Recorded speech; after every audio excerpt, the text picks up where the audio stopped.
السلام علیکم ورحمۃ اللہ وبرکاتہ ان الحمد للہ نحمده ونستعینه ونستغفره ونعوذ باللہ من شرور انفسنا ومن سیئات اعمالنا من يهده الله فلا مضل له ومن يضلل فلا هادي له اشهد ان لا اله الا الله وحده لا شريك له واشهد ان محمدا عبده ورسوله اما بعد اعوذ باللہ من الشیطان الرجیم وَلِلَّهِ عَلَى النَّاسِ حِجُّ الْبَيْتِ مَنِ اسْتَطَاعَ إِلَيْهِ سَبِيلًا وَمَنْ كَفَرَ فَإِنَّ اللَّهَ غَنِيٌّ عَنِ الْعَالَمِينَ۔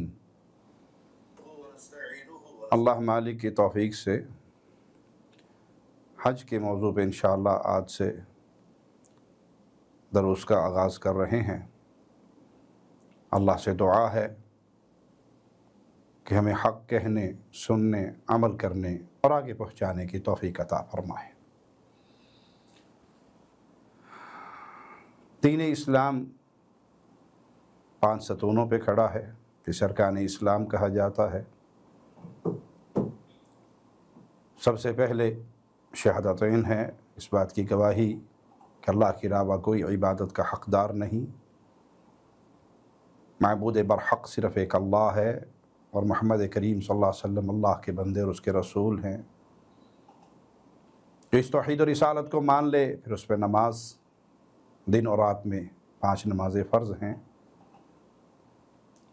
جو نمازوں کو ادا کرے، پھر اس پہ زکوٰۃ ہے، رمضان کے روزے ہیں، بیت اللہ کا حج ہے۔ مالک فرماتا ہے وَلِلَّهِ عَلَى النَّاسِ حِجُّ الْبَيْتِ، اللہ تعالیٰ نے لوگوں پر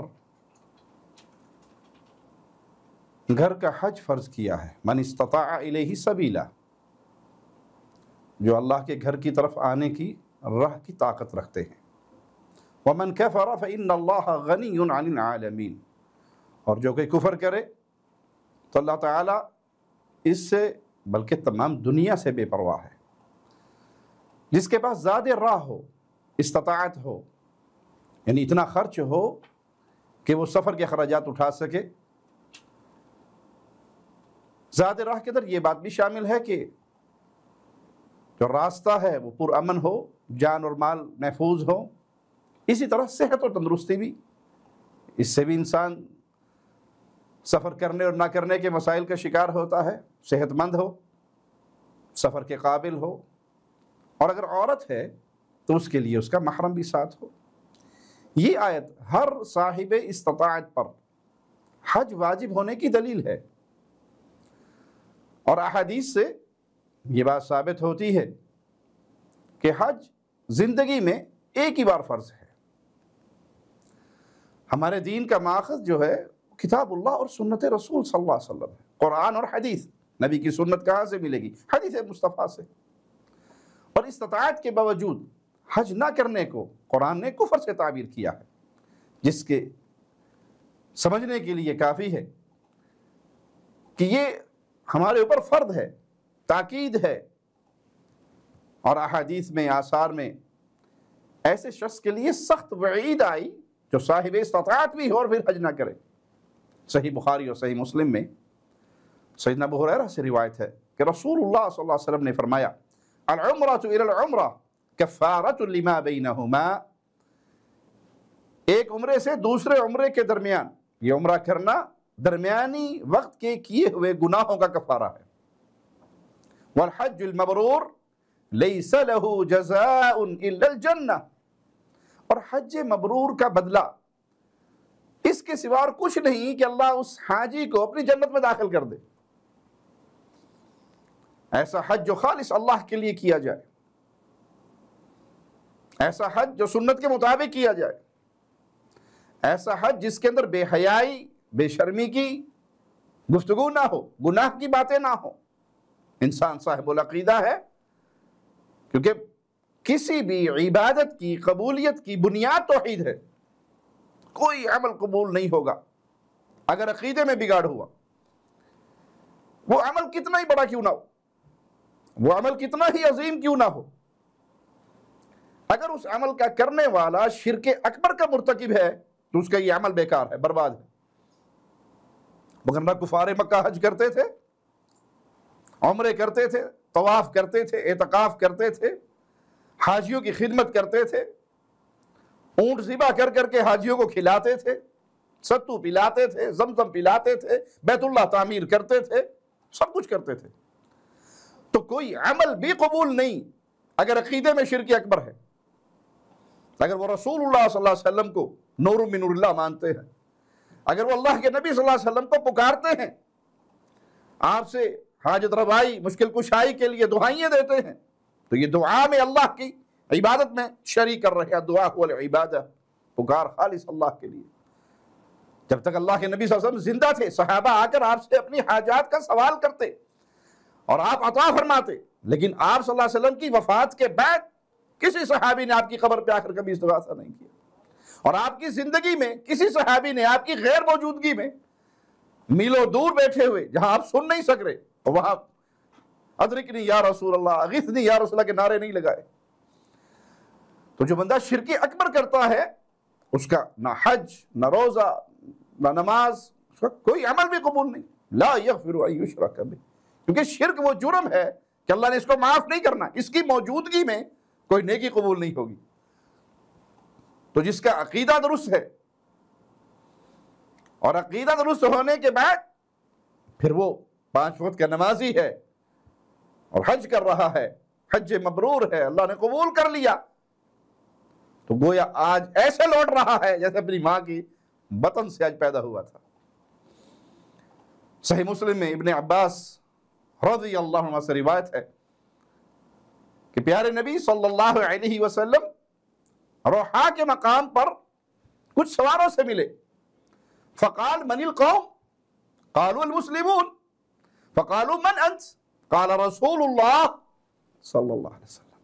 آپ نے پوچھا تم کون ہو؟ کہا مسلمان ہیں۔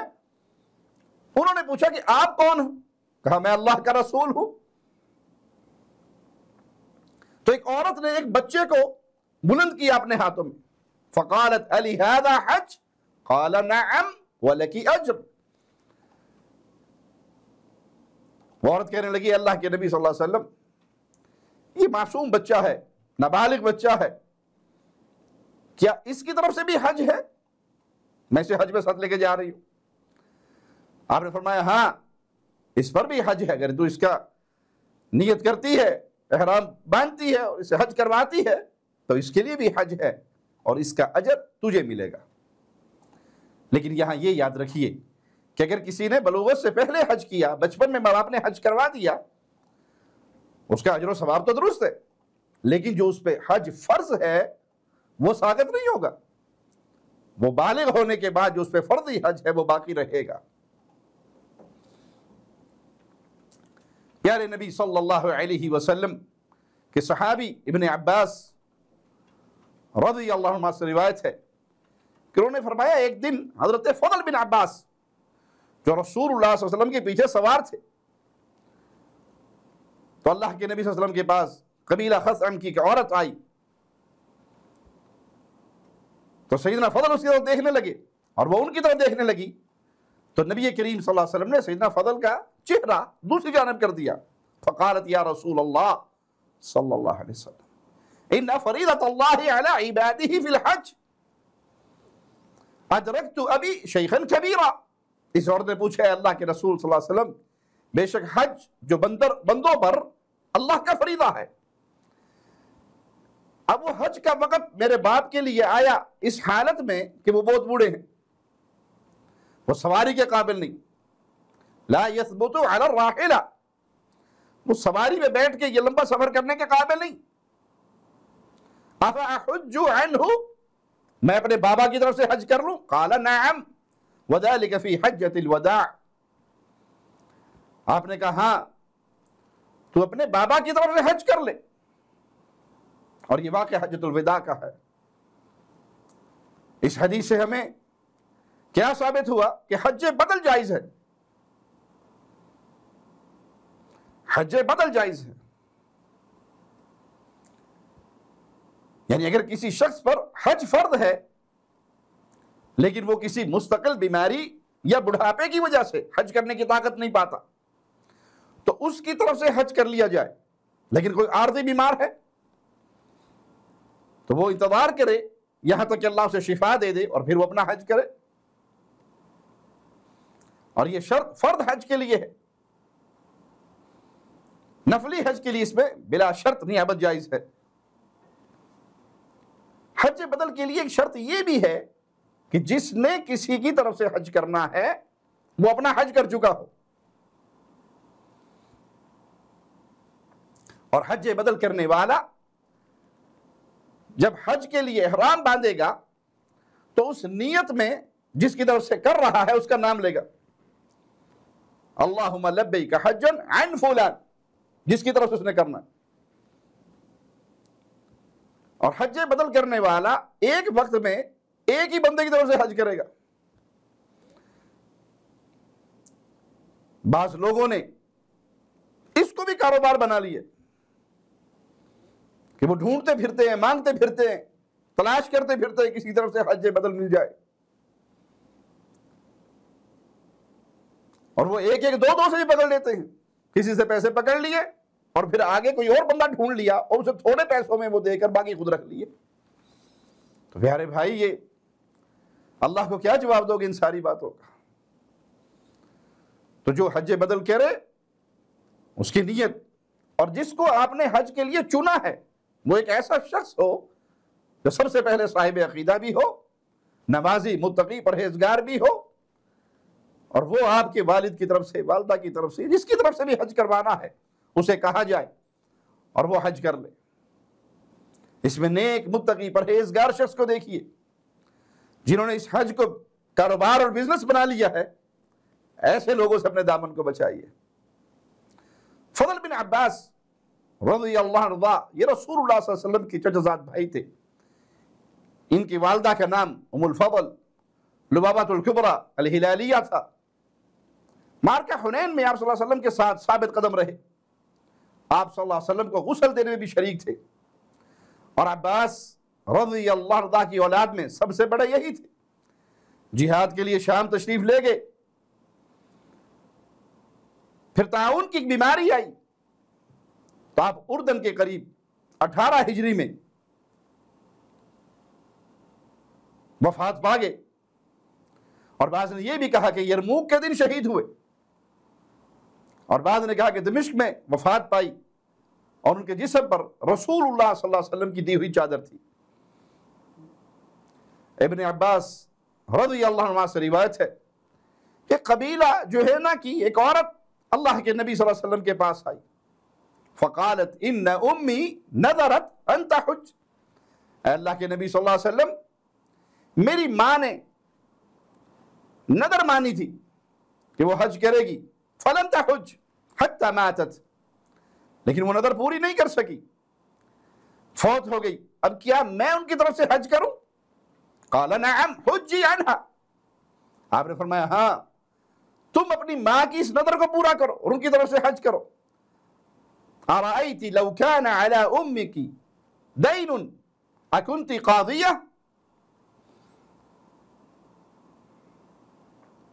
آپ صلی اللہ علیہ وسلم نے پوچھا اگر تیری ماں کے اوپر کوئی قرض ہوتا